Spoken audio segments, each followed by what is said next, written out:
Hey everyone, welcome back. Hope you guys are having a great weekend. We're going to talk about a couple of things here. Terawulf, there's some news about them, about the CEO. We're also going to take a look at Bitcoin because that's a big story happening right now. We'll see what's going on with that. And we're also going to take a look at the miners, see how they performed this past week against Bitcoin. And then we'll also take a look at what the average costs or break-even costs are for the miners. Now that we have a lot of the miners providing their Q2 numbers, we can run some numbers on that against the averages in Q2 and the current numbers that we have for July. So we got quite a bit to go through here. I'll try to provide you guys with the chapters down below. And as always, you guys know the drill here. This is not financial advice for entertainment only. Please do your own research and invest in following coins and companies for full disclosure. And if you enjoy this type of content, hit the like button, subscribe, helps me out tremendously. So let's take a look at the chart here really quick on Bitcoin, and we'll get into the news stories that we do have. So Bitcoin, as we talked about on Thursday's video, obviously crashed pretty hard and significantly on Thursday. Friday was down a little bit more. It was down another...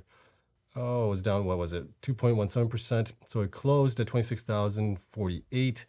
I thought I was going to possibly have a support line here at 26,300.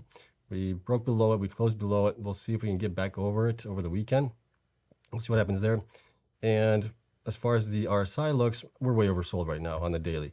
If we look at the 4-hour chart, we can see here that we're still way oversold on the 4-hour chart, even though for a while there, the RSI was going almost flat while the price was coming down. So it looks like it's kind of starting to bounce back up a little bit here.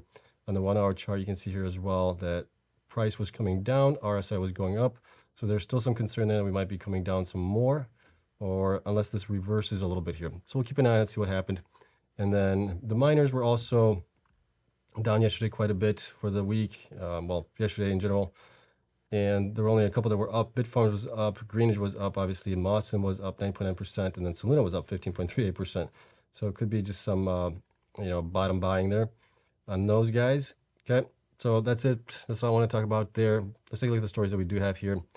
First one is going to be on Terawulf.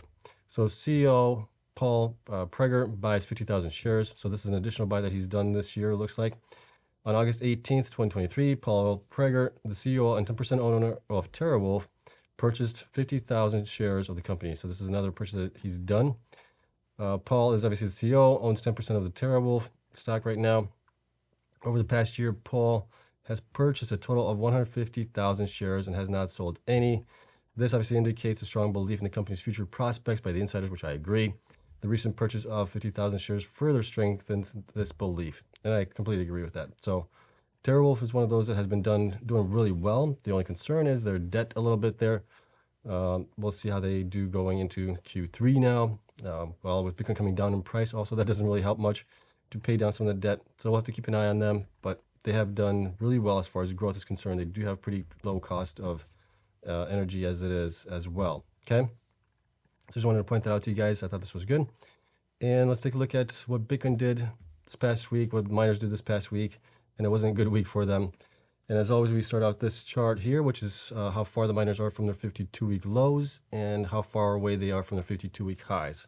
So the green bars is how high they've gone above their 52-week lows, and the red bars are how far away they are from their 52-week highs.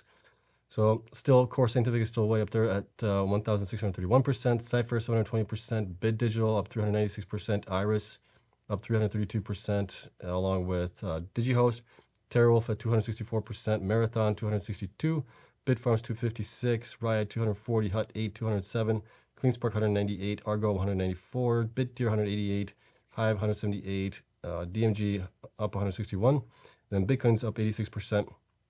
Sphere and Mawson are obviously the two laggards there. They're below at 29 and 22 respectively. And then you can see how much the miners are still away from their 52-week highs. Coming down here, we'll take a look at the 1-week numbers here as far as how things played out for the miners and Bitcoin. I tracked Bitcoin Friday to Friday. So Bitcoin was down 1.09% on the week, which isn't too bad considering that we were down quite a bit on Thursday and Friday. Thursday sold them more than Friday. If it wasn't for those 2 days, we probably would have had a nice green week. But BitDeer actually did better. It was up 5.64%, and Mawson was basically flat. It was at 0%. So those two have outperformed Bitcoin this past week. And then everybody else down here has done worse. With the worst one being Riot down 27%, followed by Bit Digital down 26, Argo down 25, Marathon down 24, Terawulf down 22, and Iris down 22, DMG down 21, CleanSpark down 20. I mean, a lot of double-digit down for the week on the miners. Okay, if we look at from the 4 weeks ago, let's do that. I think we do that descending, right? There we go. So BitDeer again is up 30.29% from 4 weeks ago. Bitcoin is only down 0.83%. And then everybody else here has done worse in the last 4 weeks. Terawulf down 42, Riot down 39, Moss down 38, Bit Digital down 37, Marathon down 32%, Iris down 32%, Hut 8 down 31%, DigiHost down 30%, Hive down 28, along with Core. Argo was down 26%, Bitfarms was down 25, DMG down 23, Sphere was down 19, CleanSpark is down only 12, and Cypher is down only 10. So Bitcoin has outperformed the majority of these miners here in the 1 week and the 4 weeks. And if we look at the 8 weeks as well, really quick, we can see here that Bitcoin now is only down 4.6%. The following miners have done better. CleanSpark up 21%, BitDeer up 18, Terawulf up 12, Cypher up 9, DMG up 5, and then Sphere 3D is actually flat. And everybody else has done the worst here, with Mawson leading the pack, followed by Bit Digital, Argo, Hut 8, and DigiHost. Those are the 5 worst ones there. And then 12 weeks ago, if we look at that as well, we can see here that from there, Bitcoin is actually up 6.7%. The following miners have done better, with BitDeer leading the pack here, 174% up, Core up 91%, Terawulf up 32, Iris up 26, CleanSpark up 25, DMG up 21, along with Cypher, Hive up 16, Marathon up 12, Hut up 11, Bitfarms up 10, and then Bitcoin 6.7%. And the one that did the worst here is Mawson down 58%, followed by Argo, Sphere, Bit Digital, DigiHost, and Riot. Okay, so those are the metrics that we do have on the miners here as far as the performance from 1 week, 4 weeks, 8 weeks, and 12 weeks. And we're starting to see a heck of a lot more red here in our chart, or in our sheet here, than we have in the past. So that is obviously a concern there. And looking down here on the weekly numbers, we can see that we've had pretty much 1, 2, 3, I would say 4.5 maybe weeks of being in the red, which hasn't happened for a while. Now, the last time that's happened was back here, back in, this would have been February. We had almost the same kind of pattern happen here. And then we went back up for quite a while. So I'm hoping that the same thing happens here going forward with these miners. Okay, so that's it on that. Let me know what you guys think. I did a lot of buying this past week. I bought another, I did buy another 100 shares on Friday of CleanSpark. Bought some on Thursday as well, bought 100 shares. So I've been dollar cost averaging. To me, with Bitcoin coming down, it's just a sale on things that I want to invest in. Wondering if you guys are doing the same thing. I know a lot of you guys are saying that you guys are buying in the comments, so that's fantastic. Regardless of which ones you guys are buying, at least you guys are buying on the dips and dollar cost averaging into them, so that's great. And yeah, that's it. Let's take a look at what the numbers actually show for break-even points now on the miners, and I'll do some explaining here as well. So this is the monthly break-even estimates from Q2 results, cash expenses, not including power credits. So I don't include that in there. I want to see what their cost is basically to mine a single Bitcoin, what their break-even point is at that point. So I took in the expenses for Q2 for all of these miners that are listed here. The other ones that are not listed is because they haven't provided those Q2 results yet. Okay, so this is the list that we do have here, about 13 miners. Terawulf quarterly expenses came in at 11.4 million. Then I did a month expense, basically divided it by 3 to figure out what their monthly expense is, how much they mined on average here over the quarter, what their quarterly break-even point would be, and the average Bitcoin price right now. I probably should have used the average Bitcoin price for the quarter, but we are where we are right now. So it's kind of looking at the quarterly, how did that compare to now with the expenses, and then the profit here that we're seeing. And then we're also looking into how much they mined in July and the current break even based on how much they mined in July and their current profit based on that. Okay, so we're looking at a couple of things: quarterly results, average results, and then where we are in July and with Bitcoin price being right now. Okay, one thing to note on Terawulf, BTC mined is calculated for self-mining. This is because they also report their joint venture, and they report that combined on the monthly production updates. So it gets a little tricky there. So I estimated as far as what they actually self-mined in July for them. Okay. So a little caveat there. Okay, based on all of this, we can see quite a bit here. So let's go down to the chart below. You guys can take a look at this, do a screenshot of this if you want, and see all the numbers that I have here. And like I said, I only included cash expenses. I didn't include depreciation in this or anything like that. It's just basically cost of operations and then any cash expenses that they had, whether it was, general administrative expenses. And since some of the miners report share-based compensation in that as well, I looked for the other miners. If they broke it out, I included that as well to keep it kind of even. Okay, so that does include share-based compensation because sometimes I just can't pull it out. So to make it apples to apples, we're using that. All right, so here's how things stacked up here on this chart.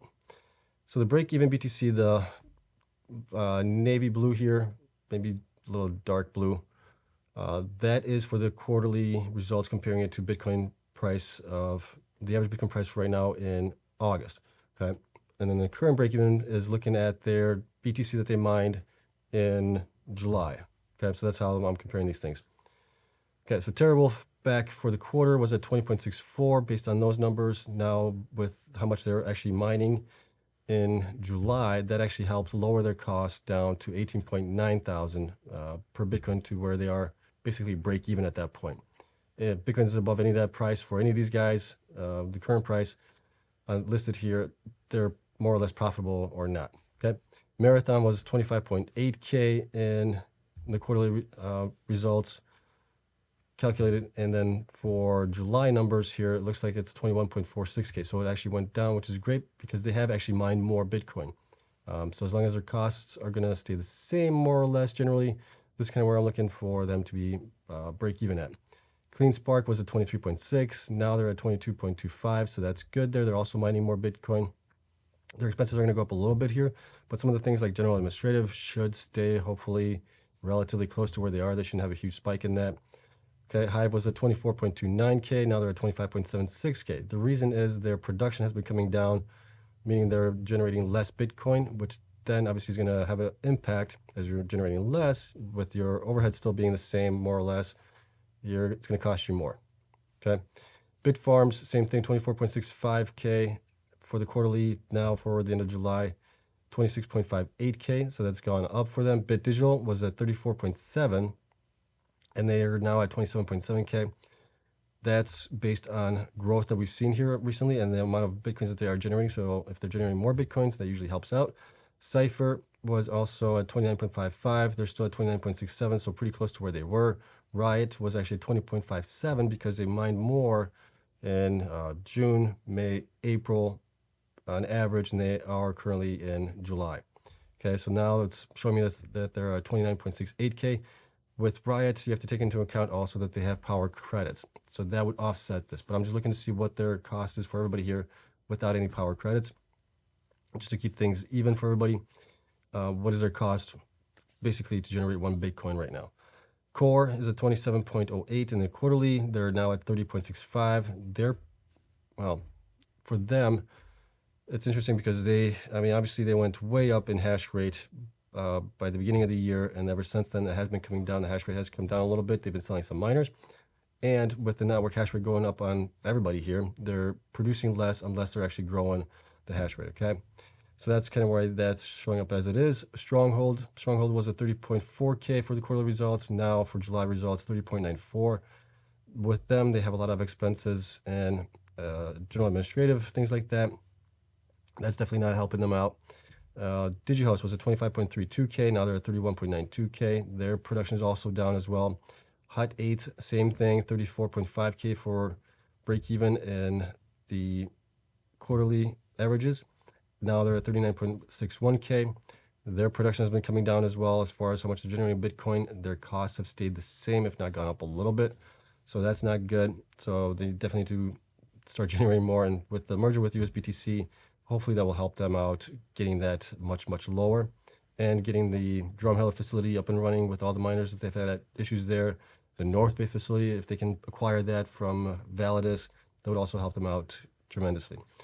Sphere 3D, they've obviously had issues last year trying to grow. They were at 100 petahash for pretty much full year.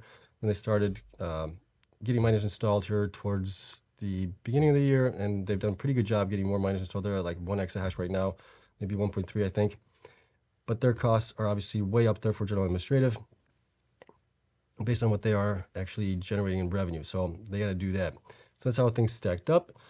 And if we look at the current profits based on where Bitcoin is right now, like I said, the average price of Bitcoin for the month that we are in, how much they mined in July, if their numbers stayed the same for general administrative, other things like that, this is how they might possibly be profitable or not profitable. So Terawulf right now would be at 53%. Marathon would be at 35% profitability. CleanSpark at 30, Hive at 13, Bitfarms at 9, BitDigital at 5, and then you got Cypher would be actually negative 1.82. Riot would be negative 1.86. Core would be negative 4.97. Stronghold would be negative 5.86. DigiHost negative 8.75. Hut 8 negative 26.47. And Sphere negative 37.95. So these are obviously the ones that need to improve on things the most, especially Sphere and Hut 8. Like I said, Hut 8 is going to be merging with USBTC. So that should help them out, get things back in line. But obviously we'll have to take a look at everything that we do get for them when they actually do merge, which we're anticipating that is going to happen at the end of September, possibly. Okay, so that's all of that. Now, if we look at the percentages here from the current profit to the average profit for Q2, you can see the Terawulf actually improved to 53 from 41. Marathon improved also from 12 to 35. CleanSpark improved from 23 to 30%. Hive from 19 actually went down to 13%. Bitfarms from 18 to 9. Trying to figure out why that is. I think they were down a little bit on production of Bitcoin in July. That's possibly why. Okay, BitDigital was a negative 16 for the average. They actually improved to 5.14. Cypher was negative 1.43. They're now negative 1.82. Riot was up 41.62% based on the averages there, but now with them basically generating less Bitcoin because they curtailed quite a bit, that obviously hurt that. But like I said, they do get credits for the energy that they don't use. That offsets a lot of this here, okay? Core was up 7.56%. Now they're down 4.97%. Stronghold, negative 4.18 to negative 5.86. DigiHost was negative 15%. They're down to negative 0.875. Hut 8 was 15. They're now negative 26. And Sphere was negative 38. They're now negative 37. Okay, so let me know what you guys think of all these numbers here. It's kind of interesting to take a look at things like that, right? There's a lot of stuff that they include in the Q4 results that obviously offset all of this. Power credits could be one of them. You also have depreciation, which a lot of them include in there. Then you got also, what is it, not taxes, interest expenses. Some have a negative, some have a positive. That also affects things as well. But we just want to take a look at the raw data that we do have as far as cash expenses as much as we can and how much they mined, where does Bitcoin have to be for them to be profitable. And this is the results that we do have here. Okay, so let me know what you guys think and we'll call it a day. And then as always, the Patreon members will get the spreadsheet updated later on tonight or this afternoon. And we'll see what happens tomorrow. If nothing happens tomorrow, I'll probably skip a day, not do a video on anything that's not interesting. I'll maybe concentrate on doing the EV stocks.